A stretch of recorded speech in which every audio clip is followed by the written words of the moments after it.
함께 기도하겠습니다.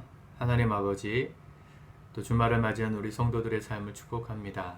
주께서 힘주셔서 이번 한 주도 잘 승리할 수 있었습니다.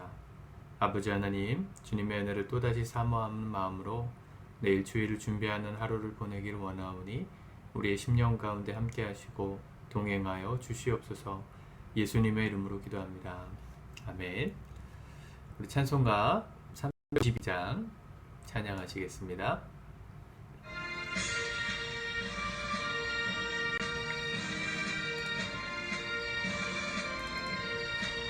십자가 군병들아 주 위에 일어나 비들고 앞서 나가 담대히 싸우라. 주께서 승전하고 영광을 얻도록 그 군대 거느리사 이기게 하시네. 십자가 군병들아 주 위에 일어나 그 나팔 소리 듣고 곧 나가 싸우라. 수 없는 원수 앞 주 따라갈 때에 주 예수 힘을 주사 강하게 하시네. 십자가 군병들아 주 위에 일어나 내 힘이 부족하니 주 권능 믿어라. 복음의 갑주입 늘 기도하면서 너 맡은 자리에서 충성을 다하라.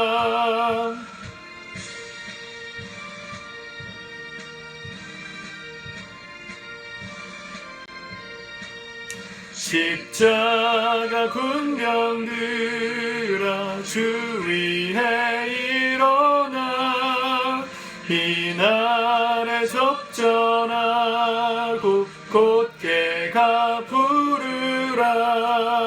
승전한 군사들은 영생을 얻으며 영광의 주와 함께 왕노릇하리라.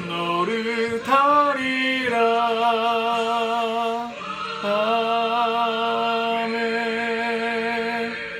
아멘. 우리 하나님의 말씀, 오늘 갈라디아서 6장의 말씀을 보도록 하겠습니다. 오늘 말씀을 끝으로 8월 묵상 나눔을 마무리하고 9월 1일에 다시 또 영상으로 여러분들과 함께 하도록 하겠습니다. 나머지 8월 한 3일, 4일 정도 되는 시간은 읽으셨던 히브리서, 야고보서, 갈라디아서 말씀을 한 번씩 더 읽어보시면 좋겠습니다. 오늘 갈라디아서 6장 1절부터 보겠습니다. 같이 읽겠습니다. 시작. 형제들아, 사람이 만일 무슨 범죄한 일이 드러나거든 신령한 너희는 온유한 심령으로 그러한 자를 바로잡고 너 자신을 살펴보아 너도 시험을 받을까 두려워하라. 너희가 짐을 서로 지라. 그리하여 그리스도의 법을 성취하라. 만일 누가 아무것도 되지 못하고 된 줄로 생각하면 스스로 속임이라. 각자 자기의 일을 살피라. 그리하면 자랑할 것이 자기에게는 있어도 남에게는 있지 아니하리니 각각 자기의 짐을 질 것이라. 가르침을 받는 자는 말씀을 가르치는 자와 모든 좋은 것을 함께하라. 스스로 속이지 말라. 하나님은 업신여김을 받지 아니하시나니 사람이 무엇으로 심든지 그대로 거두리라. 자기의 육체를 위하여 심는 자는 육체로부터 썩어질 것을 거두고 성령을 위하여 심는 자는 성령으로부터 영생을 거두리라. 우리가 선을 행하되 낙심하지 말지니 포기하지 아니하면 때가 이름에 거두리라. 그러므로 우리는 기회 있는 대로 모든 이에게 착한 일을 하되 더욱 믿음의 가정들에게 할지니라. 내 손으로 너희에게 이렇게 큰 글자로 쓴 것을 보라. 물은 육체의 모양을 내려 하는 자들이 억지로 너희에게 할례를 받게 함은 그들이 그리스도의 십자가로 말미암아 박해를 면하려 함뿐이라.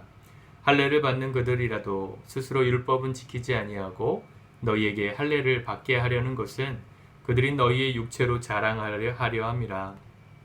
그러나 내게는 우리 주 예수 그리스도의 십자가 외에 결코 자랑할 것이 없으니 그리스도로 말미암아 세상이 나를 대하여 십자가에 못 박히고 내가 또한 세상을 대하여 그러하니라.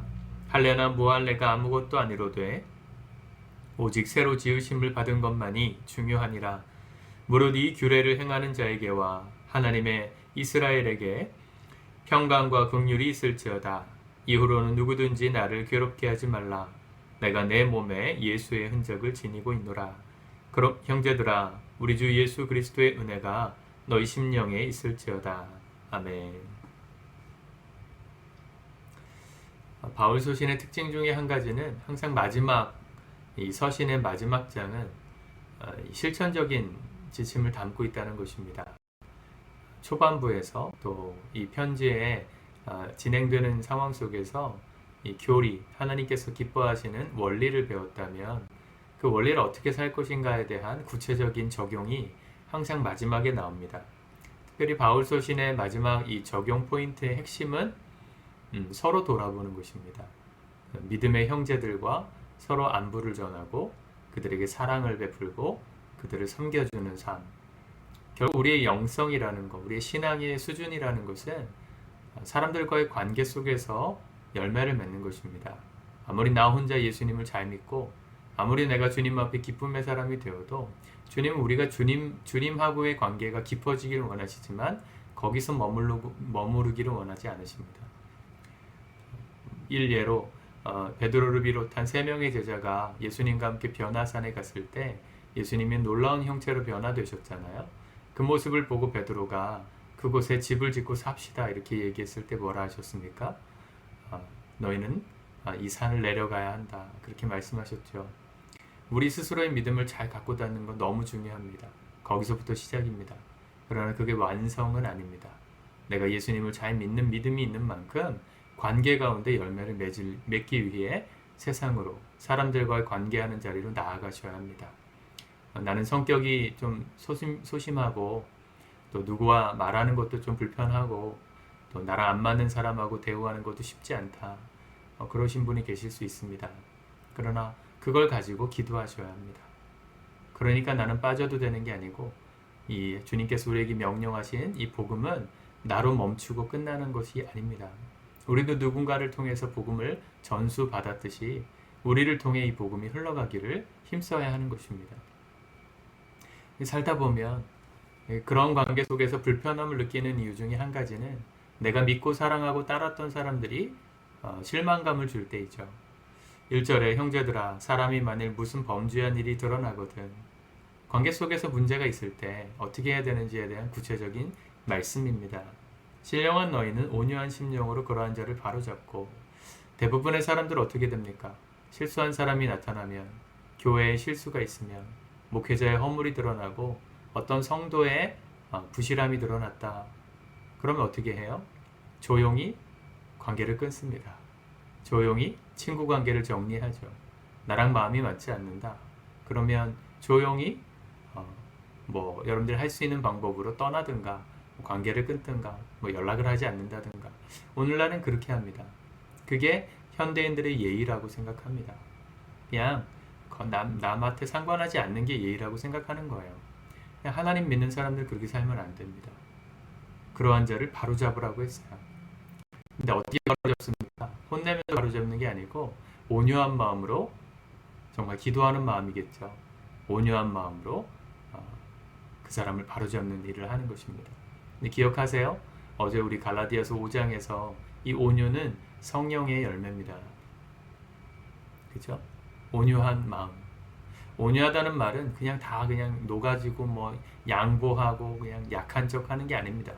성경에서 말하는 온유는 길들여진 야생동물을 가리킬 때 쓰는 단어예요.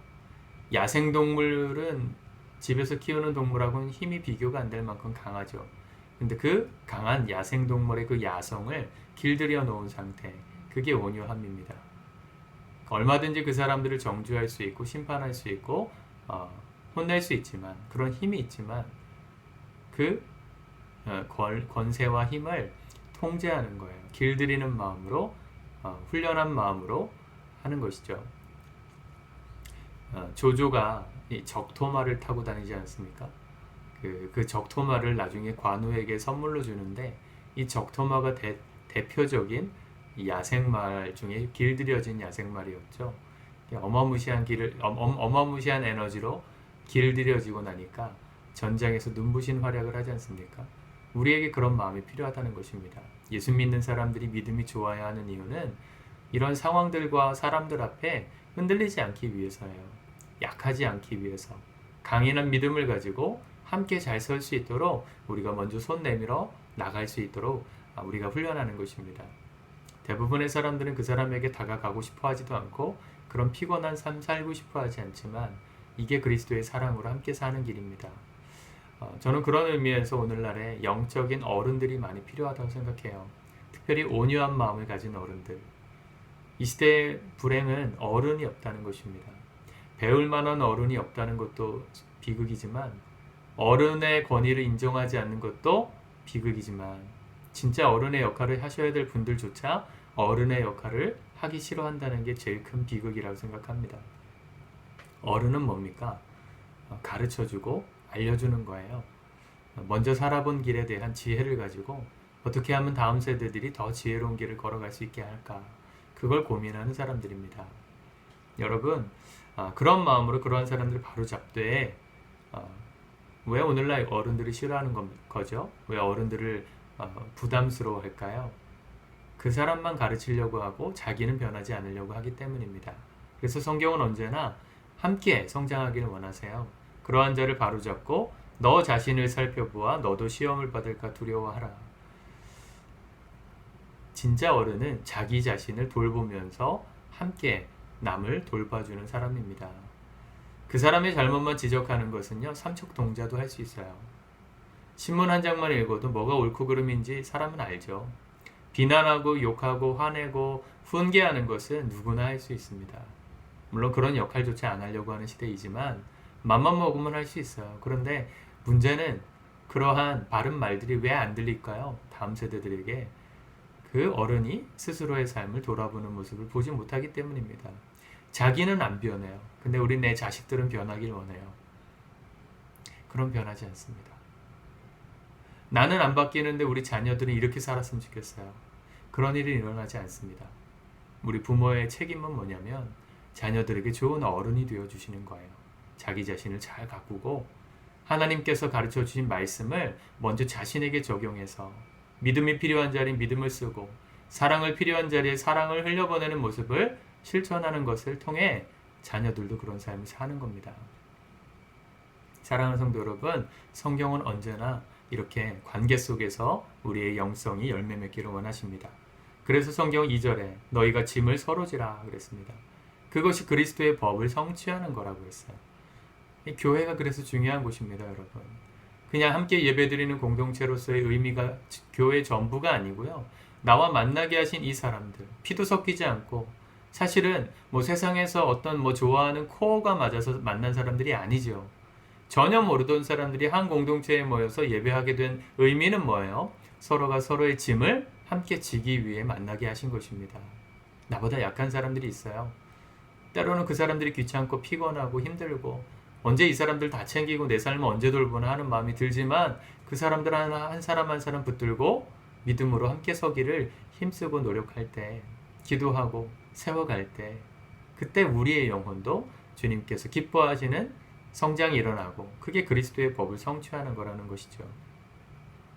동시에 4절 각각 자기의 일을 살피라. 서로의 짐을 지어주지만 그게 훈계가 되지 않도록 자기의 삶을 돌아보라는 것입니다. 5절 각각 자기의 짐을 질 것이다. 이 말을 왜 했냐면 서로의 짐을 지라 이 말만 듣고 이용하려는 사람들이 있을 것을 예비한 것이죠. 예방하기 위해서 한 얘기죠. 어떤 사람들은 교회가 무료로 다 나눠주는 곳이라고 생각합니다. 구제하고 선교하는 곳이 맞죠. 근데 그게 당연한 게 아니에요. 내 삶을 잘 세워가기 위한 최소의 필요를 교회로부터 누구 어떤 성도들로부터 공급받았다면 평생 그것만 바라보며 사는 사람이 되지 않도록 각각 자기의 짐과 자기의 일을 자기 스스로 책임지는 것을 연습해 가라는 것입니다. 그럴 때 서로가 서로를 돕는 진짜 교회가 될 수 있는 것이죠. 말씀을 6절 가르침을 받는 자는 말씀을 가르치는 자와 모든 좋은 것을 함께하라. 하나님은요, 서로가 서로를 돌보는 삶에 있어서 은혜를 잊지 않기를 원하세요. 특별히 말씀을 가르치는 자, 오늘날의 목회자인데 이 초대교회 당시에는 서로가 서로에게 이 말씀을 가르쳐주는 사람이었어요. 좋은 교회 안에서 만나는 좋은 어른들이 목회자 말고도 많았다고요. 그 사람들과 그 사람들에게 도움을 받았다면, 나보다 먼저 신앙에 앞선 선배들로부터 아름다운 정말 진심 어린 조언을 받고 내 삶이 회복됐다면 그 은혜를 잊지 말라는 것입니다. 함께 존경의 표시를 하고 좋은 것을 함께하라. 이 모든 것을 주님이 아신다는 것입니다. 누가 알아줘야 이렇게 하고 누가 몰라주면 이렇게 안 하고, 그러면 주님을 우리 믿지 않는 사람들이죠. 하나님은 우리의 삶을 다 아세요. 7절 스스로 속이지 말라. 하나님은 업신여김을 받지 아니하시나니 사람이 무엇으로 심든지 그대로 거두리라. 자기 육체를 위하여 심는 자는 육체로부터 썩어질 것을 거두고 선을 위하여 심는 자는 성령으로부터 영생을 거두리라. 우리가 산 대로 주님 갚아주십니다. 그래서 9절 우리가 선을 행하되 낙심하지 말지니 포기하지 아니하면 때가 이름에 거두리라. 아무도 몰라주는 삶, 그렇게 살아도 그렇게 섬기고 희생하고 남을 세워주고 자기의 삶을 돌아보는 삶을 사는 사람에게 하나님은 성령으로 성령의 열매를 맺혀주는 축복을 주실 것입니다. 때로는 그렇게 사는 게 아무런 열매가 없어 보일 때가 있어요. 저도 그런 마음이 드는 날이 있어요. 목회하다 보면 내가 이렇게 하는 게 전부일까? 이렇게 하는 게 맞을까? 이렇게 하는 게 주님 보실 때 기뻐하시는 것일까? 이런 마음이 들 때 하나님은 항상 사인을 주시더라고요. 잘 가고 있는 거야.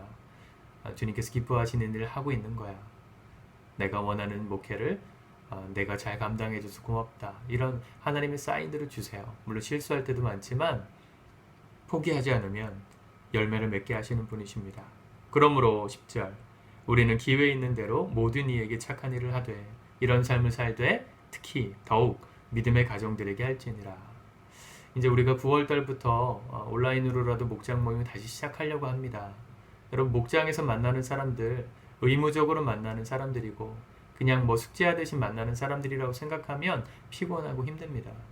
근데 우리가 예수님을 믿는 사람들로서 서로가 서로를 섬기고 그 사람들의 사정에 귀를 기울이고 그들의 어려움 가운데 함께 기도하며 눈물을 흘리는 사람들로 설 때, 그때 주님께서 기뻐하시는 그리스도의 복, 주님 원하시는 삶을 살게 되는 것입니다. 목장이 소중합니다. 왜냐하면 그곳에서 나와 맞든 맞지 않든 하나님께서 함께 하신 가족들과 더불어서 우리가 함께 성장하는 것을 주님 원하시기 때문이죠.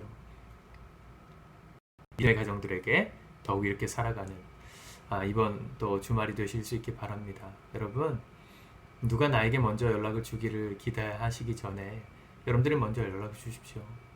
사랑하는 마음으로 생각나는 분들이 있다면 연락도 주시고 문자도 주시고 또 여러분들의 마음을 표현해 보세요. 여러분들 믿음으로 그들의 기도 제목을 먼저 물어보세요. 하나님께서 우리에게 그런 삶을 살 때 거두게 하십니다. 심은 대로 거두게 하십니다. 우리가 누군가의 삶을 돌아보는 것, 야고보서에서 보았지 않습니까? 과부와 고아의 필요를 채우며 그들을 도와주는 것이 경건이라고, 참된 경건, 하나님 앞에 흠없는 경건, 우리 보았지 않습니까? 우리가 그런 믿음의 사람들로 오늘 하루를 살았으면 좋겠습니다. 우리 성도님들의 삶에 이 놀라운 관계의 축복이 아름답게 열매 맺어가기를 축복합니다. 기도하겠습니다. 하나님 아버지, 주말을 맞이한 우리의 삶에 우리 자신만 생각하는 이기적인 마음이 없도록 우리를 넓은 사람들 되게 하여 주옵소서. 우리 힘으로 할 수 없습니다. 주님께서 성령으로 함께 하시니 주님 주시는 마음에 우리는 그저 순종하기를 원합니다. 작은 것에 순종하고 나와 함께 하신 믿음의 가정들에게 먼저 돌아볼 수 있는 여유를 주시고 그들에게 기도 제목을 묻고 그들의 삶에 관심을 가지고 귀를 기울이며 하나님의 삶을 하나님 함께 걸어갈 수 있도록, 함께 성장하는 데 나아갈 수 있도록 그래서 그런 삶을 축복하시는 주님의 아름다운 열매가 풍성한 삶을 살 수 있도록 우리 성도들을 인도하여 주시옵소서. 예수님의 이름으로 기도드립니다. 아멘.